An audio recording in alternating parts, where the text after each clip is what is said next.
Isoko will look boy meron.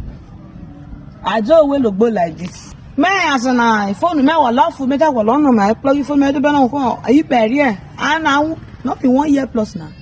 It's going to 1 year now. And I will look boy at it bay.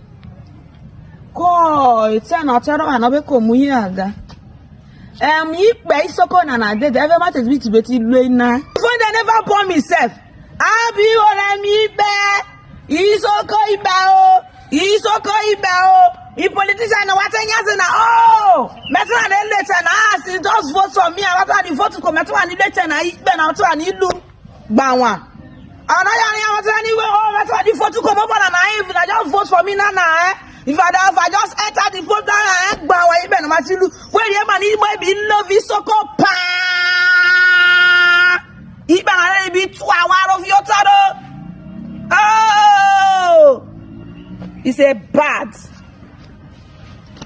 The politician is whatever but Diane or Benya said, Benya said, copy whatever we talk about. That's the first for me. I already photos of it. I don't know what politician whatever I say. Why would you know what's on the photo come up and what's on the referee position? He better what he was about. He was not a better shot to you at you.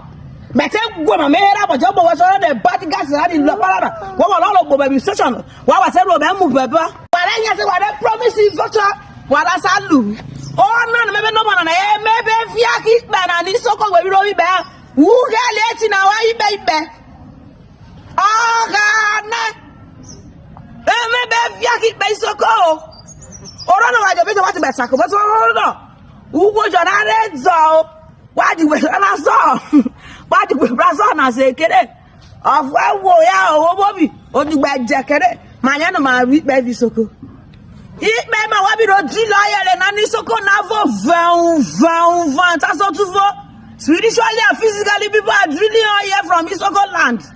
No problem. The clickman was a look of mine. He did it. Oh, be did it, but some people be did it. Therefore, Sefa, or John and Natal. Keep an organ. How can no one look be like this for 1 year now? Oh, well, look, body TV, work. Woo! People when they do pay charge, or they make money for you. No, nah. We know you're better in. Oh, okay, Leon, tell me that root be. If I did, yeah. What better walk back with Isoko? Oh, be. Oh, Pietro. No lights. Everywhere, no lights.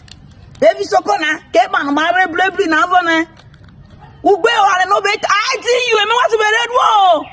Okay, I see you. Baby, why can it take you there? What I don't understand. What you want to go beat me? You know you want to go beat me because who's a man that we so cover? Man, why do you? Me what whoa? No, I wonder now. Me what it and I will come at relation and what I high, what I how mama line, what a TV cuckoo fike me not what? Why rock on a carrier? What better this so can baby bevere? Or run over the job for the action. What wet time your mayo? What time your mayo? Why we security? At that time, I was away security. Why we security? What's it about? What right Gio? What right top of nothing? What another not top of man? Security people now call themselves be security people. Vigilante, I be whatever they call themselves. Many on what they know. I running now and they running now. Politician is I wanna at a moment. I get a more cable. I had a job. I work as a reaper. You see any time more cable no? Get better is you build a cable, but we vigilante security, but I'm a cable, not a call, not vigilante security people. We are on a day. They may want be vigilante.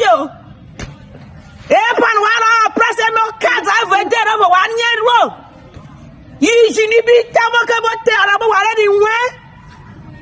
What else I would like to each of whatever not to. Emo cards. Nebe house ebana. Usasa di Roma. 1 year no wala. Oh no my communion I don't be saying that. Now Okada people or me so cold be local. 1 so cold be local. No, I'm fan, I'm what fan. I want my best by na. If you look at what I want, whatever, why, and I whatever by They came in Sokona. Hey, what I heard. They can't wanna be tamo kebono.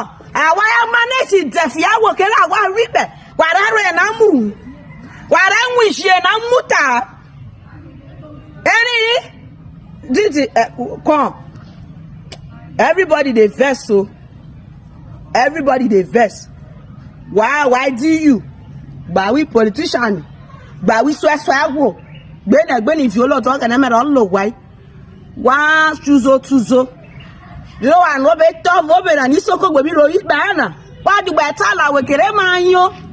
Why just to the banana lay? Parelo kere ma je yi be. Ram yi be na je not on once and for all. I been na enjoy bona ogeneme. Now why ma didn't wa be there the na manage it if ya wo na wo yi be. Why wa be there? Why you just say ba okay the clinic. Now wow. Audience are both we talk about this better men when come na better back why is ni bitter why is the day that they gather una better back you are one of the witchcraft. It's a bad matter. Wa kurania the oroko wa no ono fe me sa me tata ko na uze me redo wova ko fokere mata wa lukere ma wipe Isoko na so we lo gbo everywhere. So find Isoko we be men like me gwolo. One regba aya you an.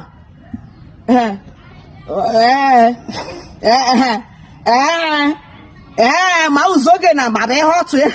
Ma be hot o. E si agware. Oi.